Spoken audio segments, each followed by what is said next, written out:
first. I don't know, I always get so thirsty before I go and film a video. What's up with that? Okay, so hi everyone. Yes, this is the exact same shirt I had in another video you may have seen. I'll probably leave a link to that with my products that I commonly use when I'm doing my hair, as well as when I'm dealing with the seborrheic dermatitis outbreak on my scalp. That's going to be left in the description box below, and probably a link somewhere on the screen as well. It is Sunday. It is Sunday the 23rd of October, and I thought I would film this before I go on a little quick day trip next weekend. This is a video request from a subscriber named Frank Janvari. I hope I'm pronouncing that right, Frank. And he asked me to do a little bit more of an up-close and personal and in-depth recording of how I set perm rods in my hair. So, given the fact that the battery on my camera isn't all that great, I'm going to probably start at the bottom, work my way up, and then kind of show you an up-close shot of the top of my hair. Hopefully that'll be okay, and hopefully you can see everything in the shot, so we'll see how this goes, okay? And I hope you like it. If you have any other questions, Frank, or any of my other lovely subscribers, be sure to leave them in the comments, and any other suggestions for any other videos you'd like to see in the future, I'm all ears, and we'll get right to it. Okay, so what I'm going to do, first and foremost, is get all of this hair out of the way, so that I can work on the back row without the hair from the top rows getting in the way. So I'm pretty much just going to pile all of this into a ponytail on top of my head. Kind of get everything out of the way. Like so. It doesn't need to be pretty. Oh, if you can see, I got my two little baby locks going on here. I interlocked them a little bit so that they would stay during the wash, because I noticed that they weren't actually staying put whenever I washed them. Like, they would come straight loose. So what I did was I interlocked them very, very loosely towards the end to kind of start the budding process and keep it from sliding out, since my hair is kind of a looser curl on top of my head as opposed to in the back. I've already oiled my scalp before I actually started this process, and that should, you know, make things a little bit easier. So what I'm going to do is I'm going to take out 3 locks kind of in a straight line going up the back of my head. Hopefully you can see that. It's 1, 2, and 3. Can you see that? Hopefully you can see that. So in a straight line going up my head. I found it's easier to do it this way when it comes to doing locks, so that the perm rods go straight up and down as opposed to all over the place. So basically what I do is I roll under, and what I end up doing is I would roll the body of the lock over the ends. So the ends kind of point this way, so that as I roll, they're tucked under the rest of the locks, and I just kind of roll the rest of the way up the perm rod. And I'm using 3 locks per perm rod, just so I don't have a whole bunch of them in my head. And then I just close it. I've never been able to get them to sit snugly to the base of my scalp, so I've pretty much given up on trying to do that altogether, which is kind of sad, but I've never been very good at using curlers or perm rods. So okay, got that closed, so then it looks like this. And then what I'm going to do is I'm going to get the next 3. 1, 2, and 3. And grab another perm rod. And same deal. Ends on the end of the perm rod. Tilt them this way. Oh dear. This is a lot harder to do watching yourself in a mirror. And then roll under and roll up. And you notice that the ends of the locks are over here, and they're kind of getting tucked under the rest of the locks. Like that. and then close it without breaking your neck, Melissa. Okay. And that's 2.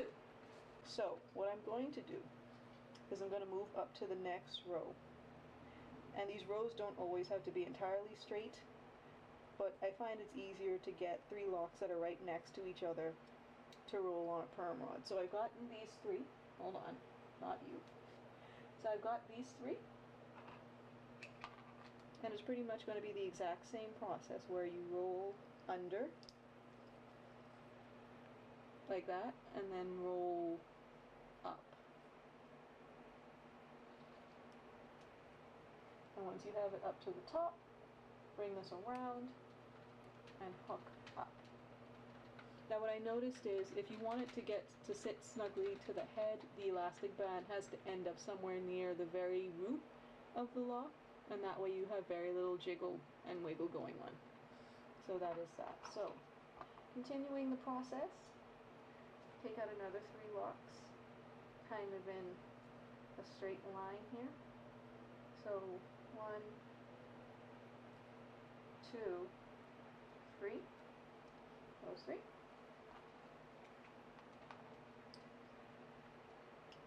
Line them up like so, and then roll under and up.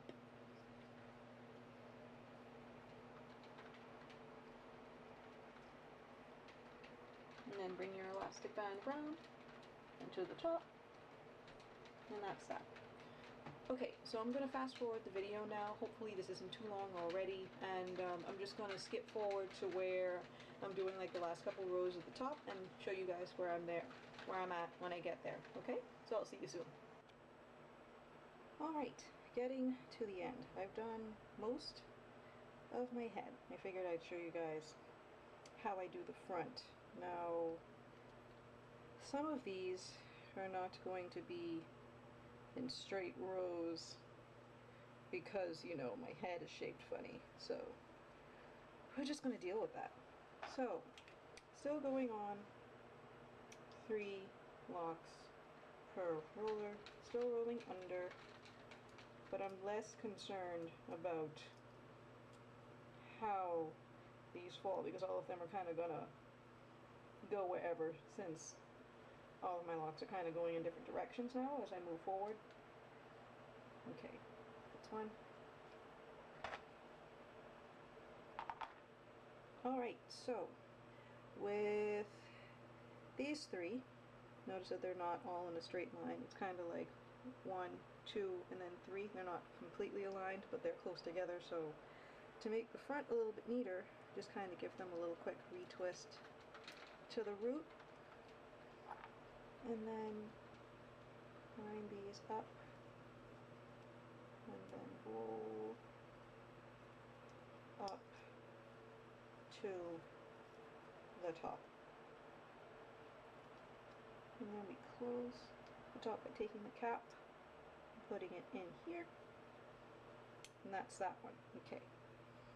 So I'm kind of going to be all over the place for this segment because I'm trying to figure out how to put everyone into a somewhat cohesive group of 3. So if everything's not completely even, forgive me guys, but this is kind of how I do my hair. So 3 on, roll under, and then slant upwards so that you're rolling up. If you find that you still have more hair left than you have curler, then just slide it down the perm rod a little bit so you have more exposed space. Continue rolling, nestle that in there. Then we take the cap, put it through. That's another one done. Now I'm running out of space, so I'm just going to rearrange these a little bit. Alright, so next one up, 1, 2, and 3. Put my roller, tighten up the roots a little bit to make it neat, and take our roller, and we're putting the start of the locks at the end where the elastic starts, not the end with the cap, that's the opposite end. So then we tuck these under, and then roll upwards.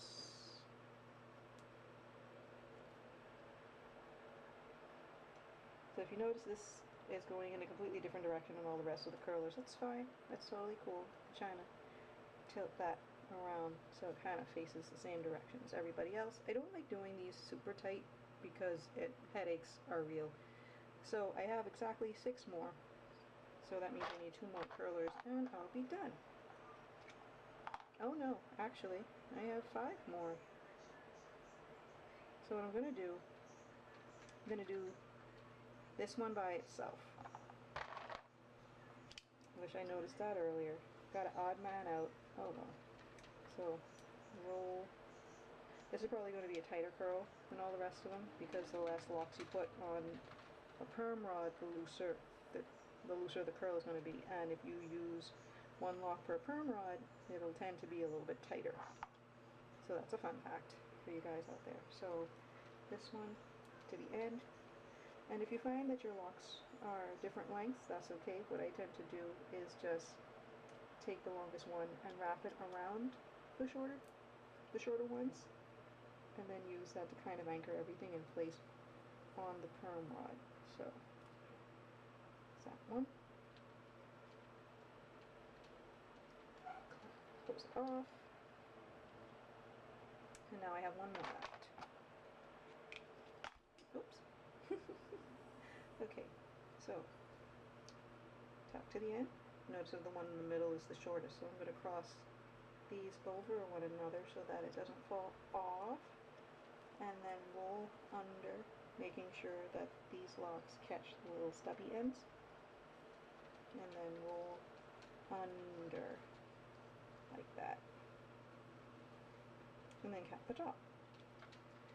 So now that your hair looks like a really, really pink mess, I'm going to get my spray bottle, remove all my electronics from spraying distance, okay, and then just spritz the whole head, really, really liberally. I'm just trying to make everything damp, not soaking wet. Because when your hair is slightly damp, it tends to set the curl a lot easier than if it were dry. Okay. Alright, so now what we are going to do is I'm going to get my hair dryer all set up and then sit underneath this thing for I think 35 to 45 minutes to cook. Yes, I said cook. So how the blow dryer bonnet hood thing works is you've attached the elasticated end to the end of your blow dryer. You take your bonnet and then put it over your rather large pink head. This is going to look kind of ridiculous for a moment. Please excuse me. Kind of tuck under all the ends because I don't like my ears to be in the blow dryer. And then you take this drawstring attachment here and tighten it and then readjust till you're comfortable, or as comfortable as you can be in this thing anyway.